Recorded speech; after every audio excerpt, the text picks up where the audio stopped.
अस्सलाम वालेकुम मौजूद ख़वातीन और हज़रात, प्रोग्राम राइट एंगल और मैं हूं अली मुमताज़। नाज़रीन, आज के प्रोग्राम में हम बात करने जा रहे हैं ब्रॉडशीट को लेकर और ब्रॉडशीट की तहकीकात के लिए कायम करदा कमेटी को लेकर। जैसे ही कमेटी का क़याम हुआ, ऐलान हुआ, तो अपोजिशन की तरफ से, PMLN की तरफ से, पाकिस्तान पीपल्स पार्टी की तरफ से कमेटी के रुकन और कमेटी को जो हेड कर रहे हैं जस्टिस रिटायर्ड अजमत सईद साहब, उन पर एतराज़ात उठाए गए और ये कहा गया है कि इमरान खान साहब ने यह साबित कर दिया कि उनके होते हुए साफ शफाफ इंक्वायरी या तहकीकात करना मुमकिन नहीं है। आज के प्रोग्राम में हम इसी हवाले से गुफ्तगू करेंगे अपने मौजूद मेहमानों के साथ और साथ ही साथ हम बात करेंगे कुछ फॉरेन फंडिंग पर, जिस पर फॉरेन फंडिंग कम उसको ममनुआ फंडिंग का केस ज्यादा कहना चाहिए।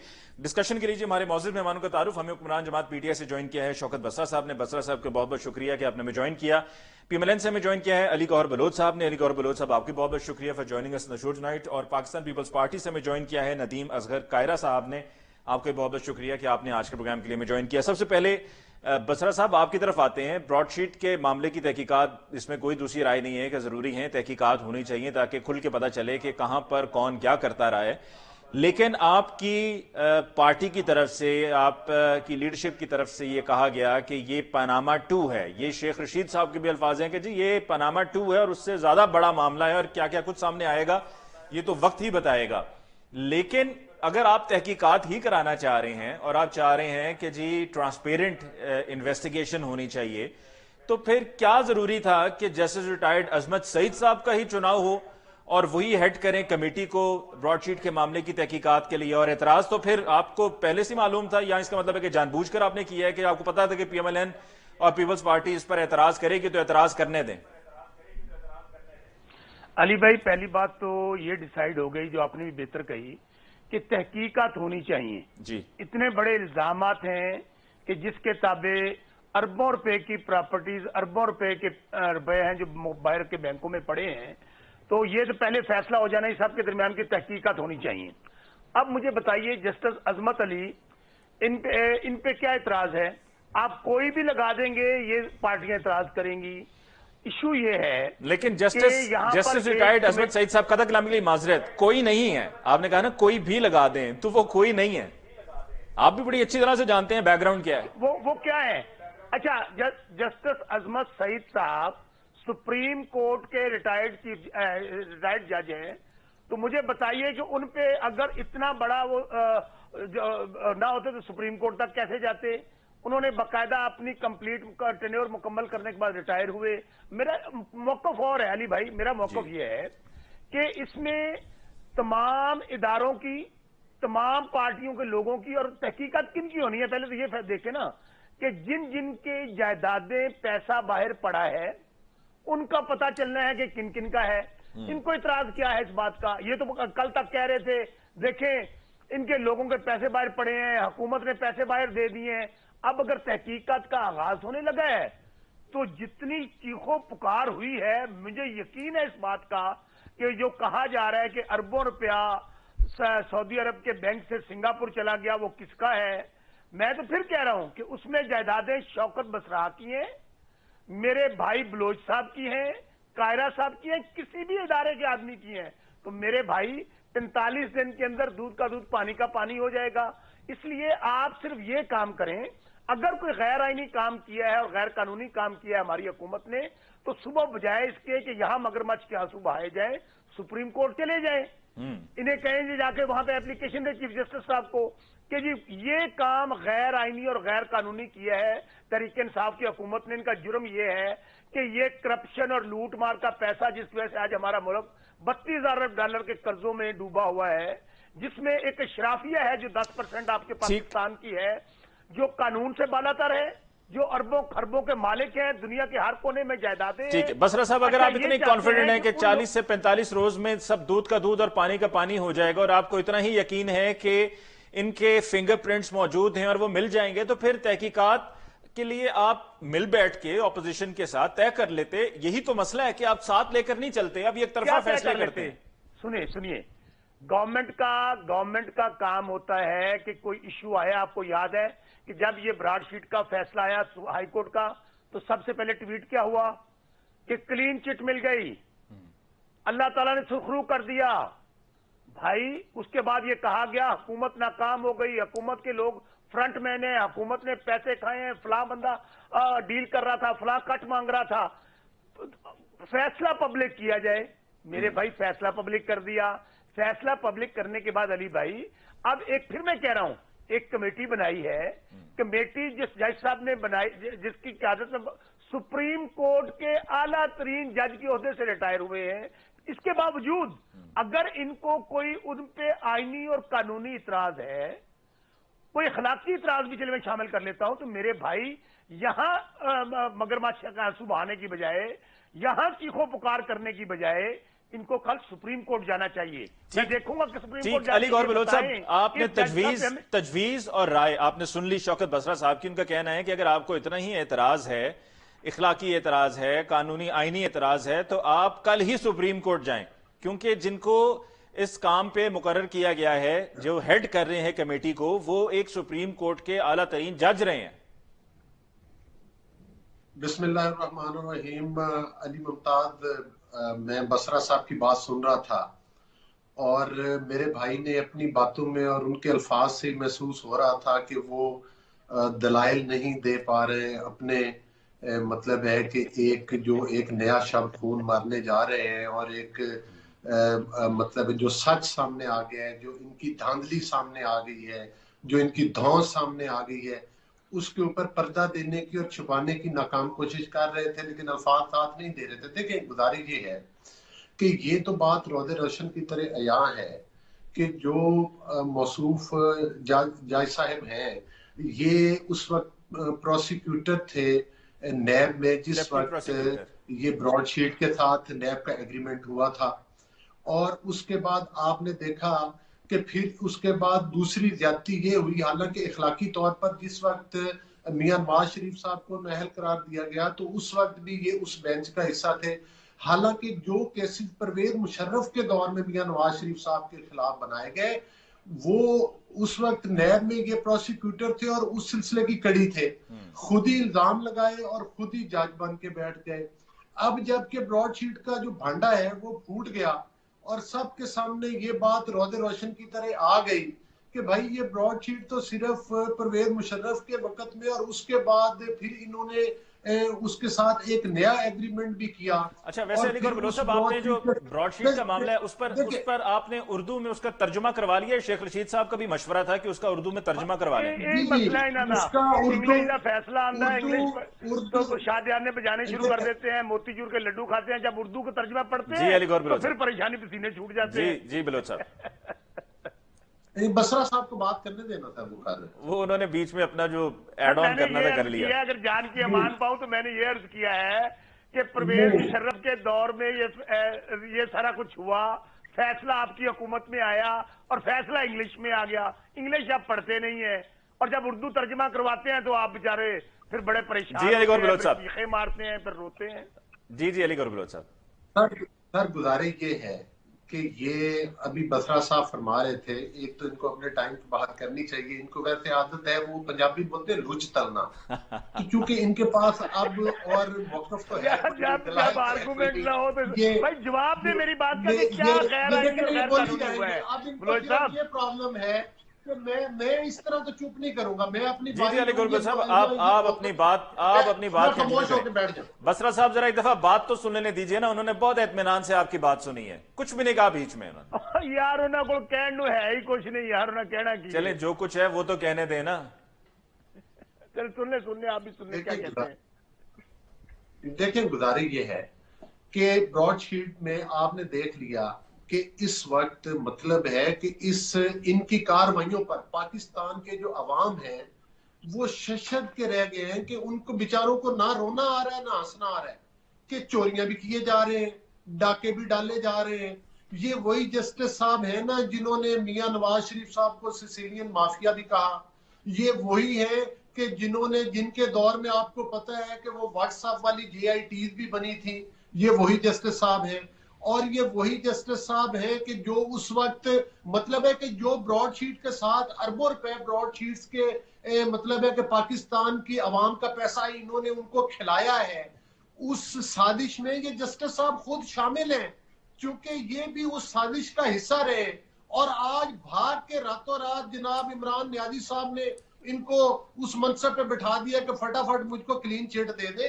देखिए, हम सुप्रीम कोर्ट में जाएंगे या नहीं जाएंगे, लेकिन आपका चेहरा तो खुलकर सामने आ गया है कि ये तो बिल्कुल इसी तरह है जिस तरह से कि दूध की रखवाली के ऊपर बिल्ला बिठा दिया जाए कि जो खुद उस वक्त नैब में थे, जिन्होंने के ब्रॉडशीट के तहत जिस वक्त एग्रीमेंट हुआ था, जिन्होंने मियां नवाज शरीफ साहब के खिलाफ केसेस बनाए, फिर व्हाट्सएप पे उनके मतलब है GITs आपने बनवाई, ये जस्टिस साहब ही थे उसमें। अच्छा, आपकी जाती राय में आप क्या समझते हैं कि सुप्रीम कोर्ट जाना चाहिए, रिलीफ के लिए सुप्रीम कोर्ट जाना चाहिए, क्योंकि गवर्नमेंट तो नहीं सुनेगी? देखिए, ये ब्रॉडशीट में बिल्कुल जब सुप्रीम कोर्ट में बिल्कुल जाना चाहिए। सुप्रीम कोर्ट ये मौजूदा हुकूमत का फर्ज बनता है। कब जाएंगे? वो सुप्रीम कोर्ट को लेटर लिखे। ये मौजूदा हुकूमत की जिम्मेदारी है कि वो सुप्रीम कोर्ट को लेटर लिखे कि इस पर एक जुडिशल कमीशन बनाया जाए। बहुत सिंपल बात है, दूध का दूध, पानी का पानी हो जाएगा, पता चलेगा। और मैं एक बात और करूं, ये उस वक्त की बात है जिस वक्त नैब में मतलब है कि वो जनरल अमजद हुआ करते थे। और आप देख लें कि ये किसी कीमत में भी सुप्रीम कोर्ट को लेटर नहीं लिखेंगे, चूंकि ये न्याजी साहब चले आपने इन राइटिंग अपने एतराजात गवर्नमेंट तक पहुंचाए हैं। अली गौर बलोच साहब, सिर्फ जुबानी कलामी एतराज है आपकी तरफ से या इन राइटिंग आपने एतराज जमा कराया है? नहीं, एतराज देखे ना, ये तो अभी कल GIT अभी नोटिफिकेशन इनका सामने आएगा तो हम बिल्कुल उसके हर प्ले। और सबसे इंटरेस्टिंग बात ये है कि आपको चाहिए था कि ये इशू आपको कौमी असेंबली में पार्लिमानी कमेटी के पास लेकर जाते, वहां पर तमाम पार्टीज की जो है इंक्लूडिंग हुकूमत और अपोजिशन कमेटी बनती, फिर वो चले डिसाइड करती कि इसको केस को किसकी तरफ भेजना है। आपने भाग के बना दी। इसका वाहिद हल है कि जुडिशल कमीशन बनाया जाए सुप्रीम कोर्ट के जजों की निगरानी में और इस चीज का एहतसाब किया जाए और यह भी पता चलाया जाए कि शहजाद अकबर साहब ने कितने अरबों के किकबैक मांगे, किन किन फौजी जर्नैलों के नाम आ रहे हैं इसका पैसा खाने में। और दूसरे नंबर पे ये है कि इसमें जस्टिस अजमत सईद का अपना रोल क्या है। अगर इसकी जुडिशियल इंक्वायरी हो जाए तो जस्टिस साहब तो खुद फंसते हैं। चले हमें एक वक्फा लेने, सबसे बड़ा आप दोनों हजरात को मौका, हमने भरपूर मौका दिया कि आप अपनी खुल के राय का इजहार करें। अब पाकिस्तान पीपल्स पार्टी जो हमेशा बीच का रास्ता निकाल लेती है, इस पर हम वक्फे के बाद कायरा साहब से पूछेंगे कि कायरा साहब आपकी जमात क्या सजेस्ट करती है, इसमें कोई बीच का रास्ता निकाला जाए ताकि ये मामला भी जो है ना वो डेडलॉक का शिकार ना हो। इस पर बात होगी एक ब्रेक के बाद।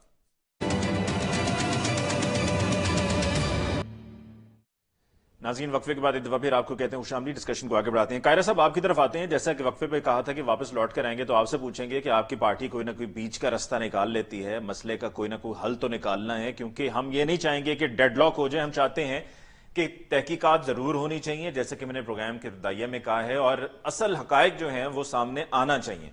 तो कैसे मुमकिन होगा कि जब अपोजिशन मान नहीं रही, गवर्नमेंट का एक अपना स्टांस है, तो ये तो फिर डेडलॉक ही होगा।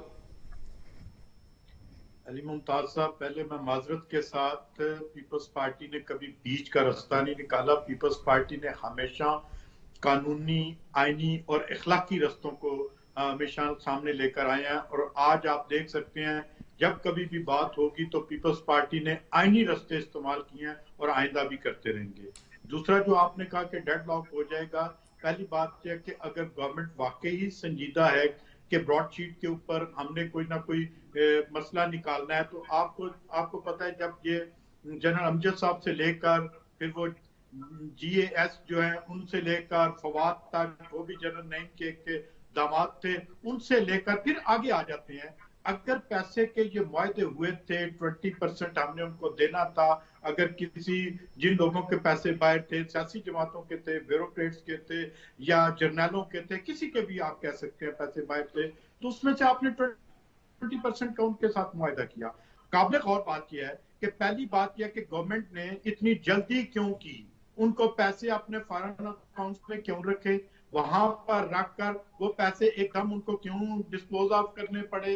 पहली बात यह, तो फिर सुप्रीम कोर्ट में भी नहीं जाते, कहते हैं कि केस में इतनी ताकत नहीं थी, इतनी नहीं रह गई थी, तो इस पर भी उनके ऊपर मिस यूज पावर्स का मैं समझता हूँ कि इंक्वायरी होनी चाहिए। दूसरा ये देखना चाहिए कि जो पैसे रिकवर हुए हैं अगर किसी भी लीडरशिप से हुए हैं, किसी लीडर से हुए हैं, किसी ब्यूरोक्रेट से हुए हैं, वो भी तो कौम को बताएं कि ये 20% हमने उनसे रिकवर किए, ये पैसे रिकवर किए, इस तरीके से रिकवर हुए, यहाँ इस अकाउंट में हमने डाले, और उसके बाद आप तो कायरा साहब आप कह रहे हैं रिकवरी हुई है, आप कह रहे हैं कि रिकवरी हुई है, जज साहब वाली जी, आप कह रहे हैं कि रिकवरी हुई है?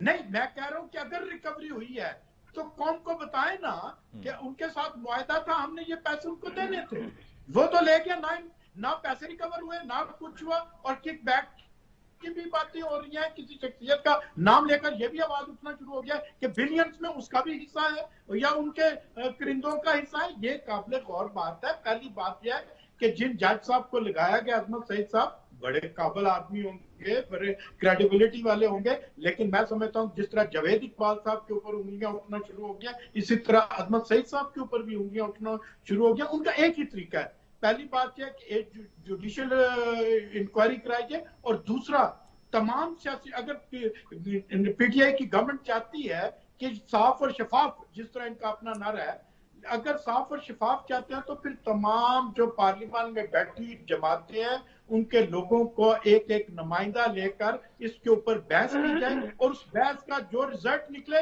वो कौमी असेंबली में लेकर आए और पूरी कौम को बताएं कि असल ये है, और एक जुडिशियल इंक्वायरी हो और दोनों को मैच करें कि ये क्या है, इससे किस पाकिस्तान का कितना नुकसान हुआ है। इतनी हमने रिकवरी नहीं की इस नालायक गवर्नमेंट ने जितने पैसे दे दिए। मैं समझता हूं कि इसके ऊपर हमें संजीदा रवैया इख्तियार करना चाहिए, पॉइंट स्कोरिंग नहीं करनी चाहिए, संजीदा रवैया होना चाहिए, क्योंकि ये पाकिस्तान का नहीं नुकसान भी है, मेरा नुकसान भी है, मैं भी टैक्स पेयर हूं, मेरा भी नुकसान है। और मैं समझता हूं कि अगर हमने इतनी रिकवरी नहीं करनी थी और इस तरह के फैसले कर रहे हैं, किन्होंने किए हैं?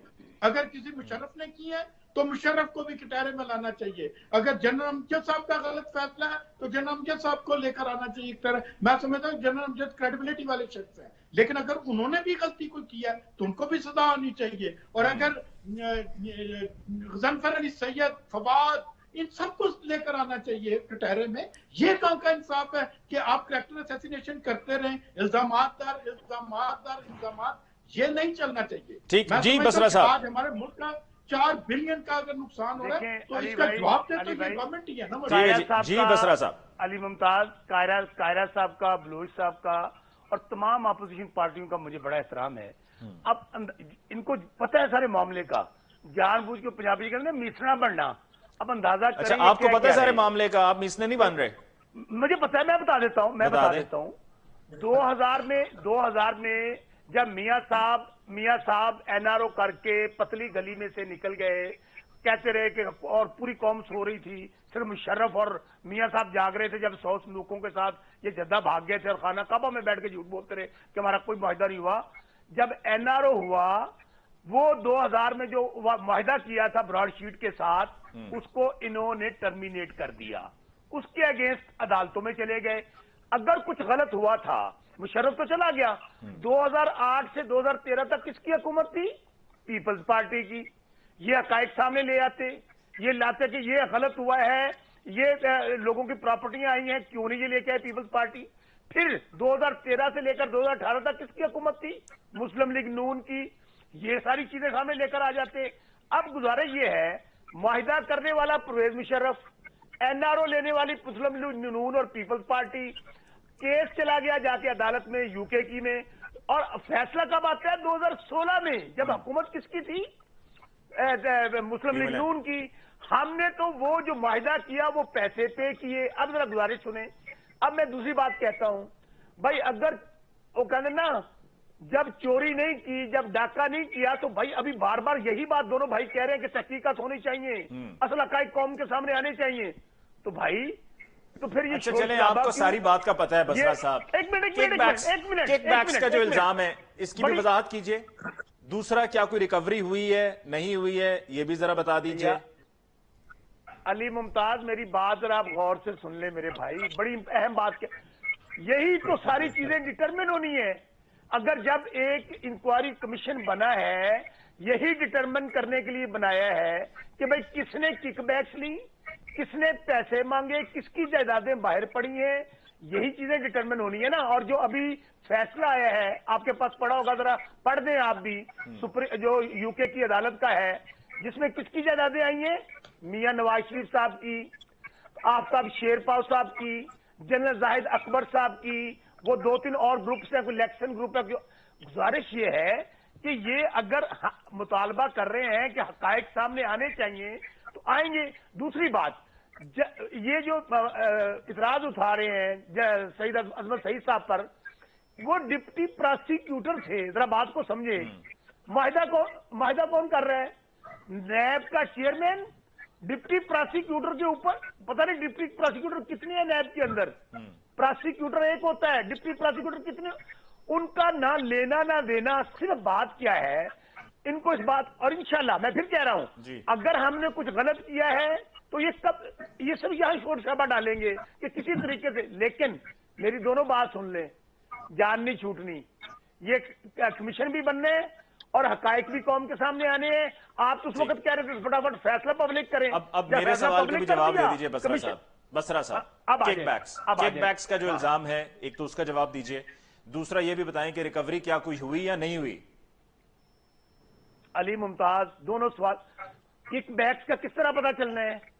कोई इंक्वायरी होगी, कमीशन बनेगा तो उस पता कमीशन पर तो एतराज है ना जी, ऑपोजिशन को एतराज है। वो कहते हैं हम डसे हुए हैं और आपने जिनको सरबराह मुकर्रर किया है वही तो हमें चोर चोर चोर कहते रहे हैं। उन्होंने ही तो हमारे ऊपर जो है वो शबखून मारा है। हमारी हुकूमत गई, हुकूमत ने मुद्दत खैर मुकम्मल की, प्राइम मिनिस्टर साहब जो थे उस वक्त नवाज शरीफ साहब थे, वो इलेक्टेड प्राइम मिनिस्टर थे, उनको घर भेजा गया और फिर इस्लामाबाद से लाहौर तक जो है वो मुझे क्यों निकाला कि वो सारी तहरीक शुरू हुई, मार्च हुआ, तो उन्होंने कहा जी हम तो उनके डसे हुए, आप उन्हीं को कमीशन का सरबराह बना रहे हैं। अली मुमताज ऐसे करते हैं ना, मलक यूम साहब को बना देते हैं, जिनको मियां साहब फोन कर कहते हैं बड़े भाईजान कहते हैं सरदारी साहब सजा। सर इस पर वो कायरा साहब कहते हैं ना आप नॉन सीरियस हैं, इस पे कायरा साहब कहते हैं हम नॉन सीरियस हैं। सर मेरी गुजारिश सुन ले ना, मेरी गुजारिश सुन ले।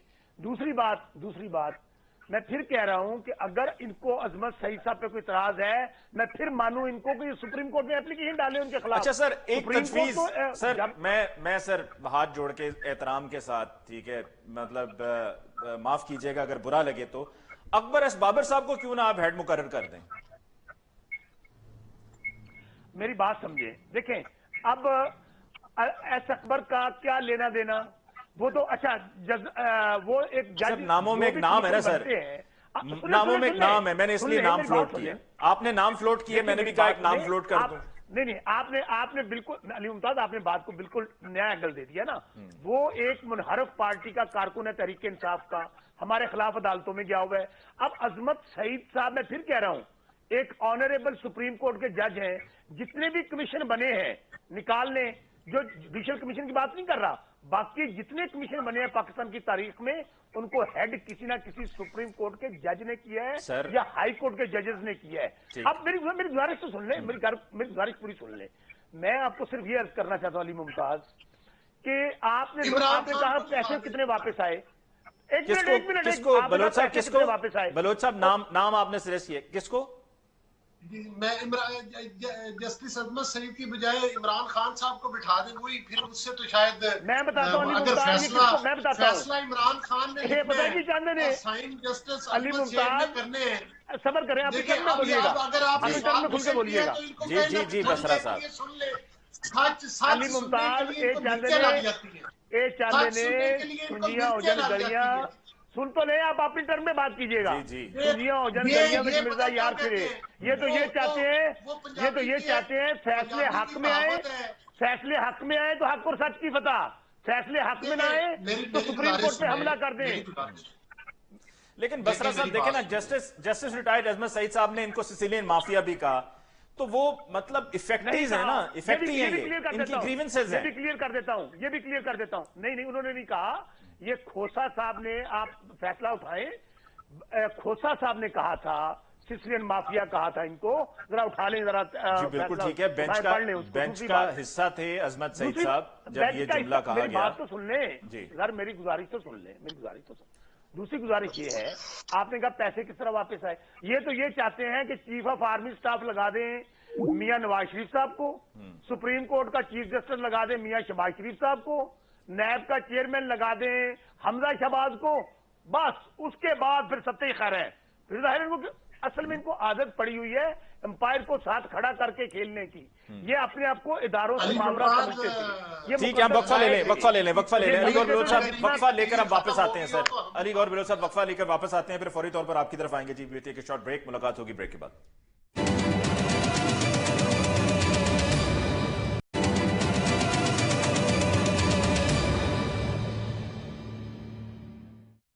नाज़रीन, ब्रेक के बाद एक दफा फिर आपकी खिदमत में हाजिर। कायरा साहब, आप तक मेरी आवाज पहुंच रही है सर? कायरा साहब जी, अस्सलाम वालेकुम जी। जी, आवाज आप तक आ रही है जी मेरी? जी आ रही है आवाज मुझे। कायरा साहब को दरमियानी रास्ता निकाल रहे होंगे। नहीं, उन्होंने कहा जी हम दरमियानी रास्ता नहीं निकालते, हम आईनी और कानूनी बात करते हैं। जी कायरा साहब। हेलो जी जी। अली गौर बलोच साहब आपकी तरफ आते हैं सर। सर अली गौर बलोच साहब आपकी तरफ आते हैं सर, रिस्पॉन्ड कीजिए जो बसरा साहब फरमा रहे थे वक्फे से पहले। जी जी जी जी, आपने अली मुमताज साहब मेरे से सवाल किया? जी अली गौर बलोच साहब से। जी जी जी जी जी, सवाल करें जी। जी अली गौर बलोच साहब, वक्फे से पहले बसरा साहब ने, ये बता दें 2013 से 2018 तक आपकी बसरा साहब ने वक्फे से पहले ये कह दिया कि इंक्वायरी जो है वो जाहिर सी बात है होनी है और ये सारा मामला आपके दौरे हुकूमत का है, हमें तो सिर्फ पैसे अदा करने पड़े। देखिए, मैं आपको एक बात, बसरा साहब तो ऐसे मानते हैं, असल में दरमियानी रास्ते जो है ना वो बसरा साहब के पास बहुत होते हैं, क्योंकि दरमियानी रास्ता ये होता है कि जब पीपल्स पार्टी का जवाब दे, सवाल का, जब पीटीआई की हुकूमत सवाल का जवाब दे, लोटा बंद के चले गए, इससे आगे कोई और हुकूमत आएगी तो उधर जाके लोटे बंद के सवाल का जवाब देना। दरमियानी हल नहीं होता, दरमियानी हल कानूनी और आईनी हल ही होता है और बड़ा स्ट्रेट फॉरवर्ड होता है। गुजारिश ये है कि सबसे बड़ा इशू ये है कि इन्होंने जब किक बैक्स लेने के लिए सौदा किया ब्रॉडशीट के साथ, तो वो ये था, मैं आपको कहता हूँ, ये अवाम के सामने मैं एक हकीकत आपको बताना चाहता हूँ कि जो हमारा इंग्लैंड का हाई कमीशन है वहां पर इन्होंने पैसा ट्रांसफर किया फैसला आने से कुछ दिन पहले, ये ऑन रिकॉर्ड है। और जब भी ये बात किसी भी ऐसे मतलब कमीशन के सामने जाएगी जो कि सुप्रीम कोर्ट का होगा, तो वो चोरी भी इनकी पकड़ी जाएगी, जिसको पंजाबी में कहते हैं कि कुत्ती चोरा ना रली। तो ये कुत्ती चोरों के साथ इस तरह मिली हुई है कि यूके की अदालत का फैसला आने से पहले ये इन्होंने पाकिस्तान के अरबों रुपए इंग्लैंड के हाई कमीशन में ट्रांसफर किए। उसके साथ इनका डिसाइडेड था कि हमने आपसे किकबैक्स लेने हैं अरबों रुपए में। अब इन्होंने वो बंटवारे के लिए कभी कोई जाकर जनरल बन के बात करता है, कभी कोई 1 अरब के कमीशन की बात करता है। ये उसी तरह से ही आजकल अपने आप को सेफ समझते हैं, जिस तरह से कि इन्होंने चीनी के ऊपर डाका डाला है तो इनको कोई पूछने वाला नहीं, इन्होंने आटे के ऊपर डाका डाला है, इनको कोई पूछने वाला नहीं, इन्होंने बीआरटी पिशावर में अरबों रुपए के पैसे खाए, इनको कोई पूछने वाला नहीं। फॉरेन फंडिंग केस जो कि अली गौर बलोच साहब, अगर ये अपने आप को सेफ समझते हैं, अभी इनके लिए अगर सेफ हेवंस चल रहे हैं, तो आप भी अगर ये समझते हैं कि ये सेफ हेवंस में है, तो आप भी इनको सेफ हेवन से बाहर निकालने के लिए डेजी कटर का इस्तेमाल करें। मतलब आपके पास इनके खिलाफ अगर शवाहिद मौजूद हैं, सामने लेकर आए। ये तमाम वो शवाहिद है, देखे वो शवाहिद लेके फॉरेन फंडिंग केस में गए, बाहर से पैसा मंगवाया, जो इन्होंने पैसा अरबों रुपए का शौकत खानम के हॉस्पिटल के फंड के ऊपर इमरान खान के जुए खेलती रही। शौकत खानम के हॉस्पिटल पे इन्होंने जुआ खेला, फॉरेन फंडिंग केस में इसराइल से पैसे आए, इंडिया से पैसे आए और पता नहीं दुनिया के किस किस मुल्क से पैसे आए। और 34 अकाउंट जो कि स्टेट बैंक ने बताए हैं, वो 34 अकाउंट का रिकॉर्ड जो है ना, वो मतलब है कि वो बाबर साहब और ना उनके वकील को प्रोवाइड किया जा रहा है। अभी भी ये धांधली की इंतहा है। ठीक है, कायरा साहब कंक्लूडिंग रिमार्क्स। ये 34 अकाउंट्स वाली बात मैं बसरा साहब से आखिर में पूछूंगा, जल्दी से। जी कायरा साहब कंक्लूडिंग रिमार्क्स। मैं बसरा साहब को ये गुजारिश करूंगा कि अब उनको अगली दफा मौका नहीं मिलेगा कि वो ठीक है, कायरा साहब को जी प्लीज, दोनों मेहमानों से गुजारिश है जी, कायरा साहब को मौका दीजिए। जी कायरा साहब कंक्लूडिंग रिमार्क्स सर। जी जी, आपने क्या कहा अली मुमताज? जी मैं कह रहा हूं जी कंक्लूडिंग रिमार्क्स जी, आपके आखिरी कमेंट दे दें जी प्लीज। मैं क्या करूं कि जो दोनों भाई बड़े अच्छे तरीके से बहस मुबाहिसा कर रहे होंगे और देखने वालों ने उनसे बहुत कुछ सीखा होगा। एक बात मेरे भाई ने कही, बसरा साहब ने, ये मिसने बने हुए हैं। भाई हम मिसने नहीं है, बोंगे नहीं है कम से कम। देखिए मिसना जो है वो अगर कहें तो वो मैं कहता हूँ ज़हीन आदमी होता है जो चुप रहता है, और बोंगा जो है वो बोंगी मारकर सारे मुआशरे को बता देता है कि मैं बोंगी मारूं। मैंने तो ये बात कही थी कि 2008 से लेकर सर उन्हें बोलने दें, सर बोलने दें बसरा साहब, बोलने दें। 2018 तक नून लीग की हुकूमत, ये ब्रॉडशीट बोलने दें सर, बोलने दें सर। ये जब आप इस तरीके से ओवरलैप करेंगे तो लोगों को ये तासुर जाएगा कि आप गलत हैं, लिहाजा ओवरलैप करें ताकि अगले की बात ना आगे पहुंचे। ठीक है जी कायरा साहब। देखिए आप बसरा साहब आप बात सुनते नहीं है। देखिए आपने कितनी देर बोलते हैं, कभी भी आपकी गुफ्तगू में नहीं बोले, लेकिन अगर आप बोलेंगे सर करें हम चुप कर जाएंगे। मैं नहीं बहस करूंगा आपके साथ। जी कायरा साहब बात मुकम्मल करिए, आप नहीं बोलेंगे सर। जी हमारा मौकफ यही है, मैंने जो पहले गुजारिश की है, जो अवली गौर बलोच साहब भी कर रहे हैं, हमें बसरा साहब ये बता देते इस पूरे प्रोग्राम में कि आपने इतनी रिकवरी की है सारी। इनका प्राइम मिनिस्टर साहब तर्जमान है, इनको ब्रीफिंग देते हैं, इनके ब्रीफिंग देने वाले बहुत ज्यादा लोग हैं। क्या आकर बताया इन्होंने कि इस जगह से हमने इस चेक से रिकवरी की है?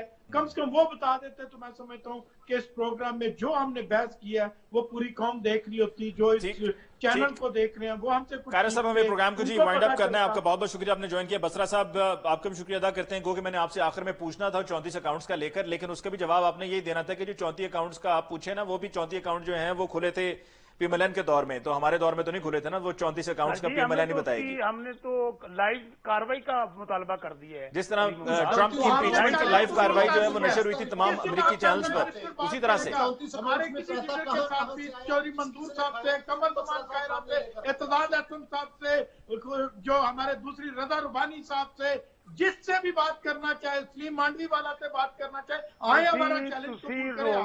तुसी चीखा मारो, तुसी रोड़ा पाओ। ठीक है अली गौर बलोच साहब, आपका बहुत बहुत शुक्रिया। आपके बसरा साहब आपके बहुत बहुत शुक्रिया, अली गौर बलोच साहब आपके बहुत बहुत शुक्रिया। नाज़रीन इसके साथ ही आज के प्रोग्राम का वक्त खत्म हुआ चाहता है। मुझे अली मुमताज को दीजिए इजाजत, अल्लाह के बाद।